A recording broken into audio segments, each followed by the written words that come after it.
सभी को नमस्कार, नमस्ते। कुछ महत्वपूर्ण जानकारियाँ आज साझा करना चाहूँगी। सबसे पहले देखते हैं, ब्रिटेन की महारानी रही रानी एलिजाबेथ द्वितीय का 96 ईयर की उम्र में निधन हो गया 8 सितंबर 2022 के दिन। जॉर्ज 6 की मृत्यु के बाद जून 1953 में एलिजाबेथ द्वितीय को ताज पहनाया गया था। नया सम्राट 1701 सेटलमेंट एक्ट के तहत शासन करता है ब्रिटेन में, जो उत्तराधिकार के नियमों को निर्धारित करता है।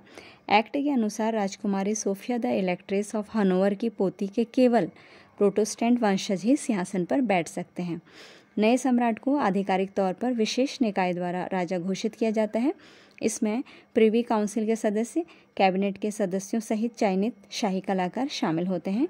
प्रिवी काउंसिल सत्र केवल तभी बुलाया जाता है जब नए सम्राट का चयन करना होता है या जब सम्राट शादी करने के इरादे की घोषणा करता है। 10 सितंबर 2022 के दिन सेंट जेम्स पैलेस में आयोजित एक ऐतिहासिक समारोह में एलिजाबेथ द्वितीय के पुत्र चार्ल्स तृतीय ब्रिटेन के नए सम्राट बनाए गए। चार्ल्स तृतीय के बेटे विलियम नए प्रिंस ऑफ वेल्स हैं। क्वीन एलिजाबेथ का पार्थिव शरीर स्कॉटलैंड के बालमोरल कैसल से लंदन के बर्किंघम पैलेस पहुंचा। वेस्टमिंस्टर एबे में अंतिम संस्कार किया जाएगा। ब्रिटेन के आधिकारिक सूत्रों में महारानी के निधन को ऑपरेशन लंदन ब्रिज का नाम दिया गया था। यह एक तरह का प्रोटोकॉल है जो कि मृत्यु और जब अंतिम संस्कार होता है उसके बीच के जो 10 दिन में नियम फॉलो किए जाते हैं और इसी प्रोटोकॉल के तहत किए जाते हैं। महारानी की मौत के दिन को डी डे नाम दिया गया, तो इस तरह से डी डे 1, डी डे 2 10 दिनों तक ये नाम दिए जाएंगे। महारानी एलिजाबेथ द्वितीय की अंतिम पार्थिव यात्रा को ऑपरेशन यूनिकॉर्न नाम दिया गया, क्योंकि महारानी की जो मृत्यु हुई थी वो लंदन में नहीं हुई थी बल्कि स्कॉटलैंड में हुई थी, और स्कॉटलैंड का जो राष्ट्रीय पशु है वो यूनिकॉर्न नाम से है, यूनिकॉर्न, इसलिए अंतिम पार्थिव यात्रा को ऑपरेशन यूनिकॉर्न नाम दिया गया। नेक्स्ट है भारत के महान पुरातत्वविद प्रोफेसर बी लाल, ब्रजवासी लाल, जो कि पद्म विभूषण से सम्मानित रहे थे।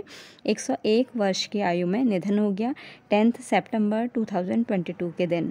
नेक्स्ट है ऑस्ट्रेलिया के वर्तमान प्रधानमंत्री हैं एंथनी एल्बनीज। नेक्स्ट है अमेरिका के न्यूयॉर्क शहर के वर्ल्ड ट्रेड सेंटर, पेंटागन और पेंसिल्वेनिया में जो ये लगातार हमला हुआ था 11 सितंबर 2001 के दिन, इस हमले में लगभग 3000 लोग मारे गए थे। नेक्स्ट है भारत में भूदान आंदोलन के प्रणेता थे विनोबा भावे। विनोबा भावे जो कि एक महान स्वतंत्रता संग्राम सेनानी, सामाजिक कार्यकर्ता और प्रमुख गांधीवादी विचारक, गांधीवादी नेता रहे। उनकी जो जयंती है प्रतिवर्ष 11 सितंबर के दिन मनाई जाती है। विनोबा भावे का जन्म 11 सितंबर 1895 में हुआ था। विनोबा भावे का मूल नाम था विनायक नारहरि भावे।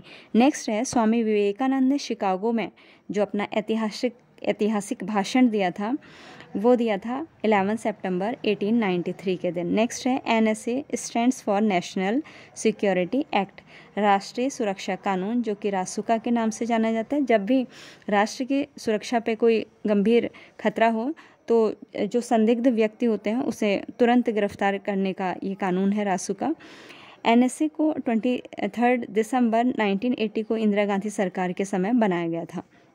नेक्स्ट है बांग्लादेश की वर्तमान प्रधानमंत्री हैं शेख हसीना।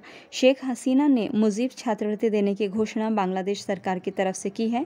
यह छात्रवृत्ति 1971 के मुक्ति संग्राम यानी जो मुक्ति युद्ध हुआ था भारतीय सेना की तरफ से, उसमें मारे गए या गंभीर रूप से जख्मी हुए भारतीय सैनिकों के वंशजों को दी जाएगी।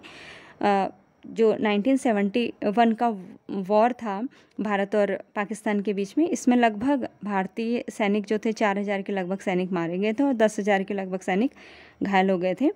1971 में बांग्लादेश मुक्ति संग्राम में महत्वपूर्ण भूमिका निभाई थी। भारत की तरफ से जनरल जगजीत सिंह अरोड़ा ने 1971 में भारत पाकिस्तान युद्ध के समय जगजीत सिंह अरोड़ा पूर्वी कमान के general officer commanding in chief थे। भारत सरकार ने जगजीत सिंह अरोड़ा को 1972 में पद्म भूषण से सम्मानित किया था। 16 दिसंबर 1971 के दिन पूर्वी पाकिस्तान में पाकिस्तानी सेना के commander lieutenant general A.K. Niazi थे। A.K. नियाजी ने भारत के पूर्वी सैन्य commander lieutenant general Jagjit Singh Arora के समक्ष 16 दिसंबर 1971 के दिन आत्मसमर्पण कर दिया था। इस समय भारतीय थल सेना अध्यक्ष थे जनरल मानेकशॉ। 1971 में इस समय भारतीय सेना की पूर्वी कमान के चीफ ऑफ स्टाफ थे जनरल जैकब। तो जो स्वतंत्र राष्ट्र के रूप में अस्तित्व में आया था बांग्लादेश, वो 16 दिसंबर 1971 के दिन आया। यह भारत की पाकिस्तान पे एक बहुत महत्वपूर्ण जीत थी। Thank you. Have a nice time.